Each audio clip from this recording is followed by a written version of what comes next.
மாங்காவை வச்சு இப்படி ஒரு ரெசிபி ட்ரை பண்ணி பாருங்கள். சுட சுட சாப்பாட்டில் போட்டு சாப்பிட்றதுக்கு அவ்வளோ டேஸ்ட்டாக இருக்கும். அது எப்படி பண்ணுறதுன்னு பார்க்கலாமா? ஒரே ஒரு பழுத்த மாங்காயை எடுத்து ஒன்றும் பாதியுமாக கட் பண்ணி வச்சுருக்கேன்.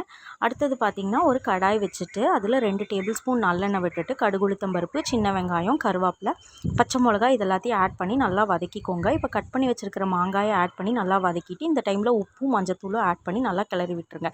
இப்போ ஒரு 100 ml மட்டும் தண்ணி ஊற்றிட்டு அதை கொதிக்க விடணும்.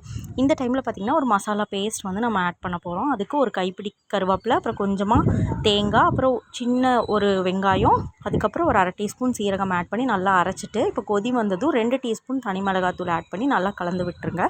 இப்போ நம்ம நல்லா கொதி வந்ததுக்கப்புறமேட்டு அரைச்ச பேஸ்ட்டையும் ஆட் பண்ணி கிளறி விட்டுருங்க.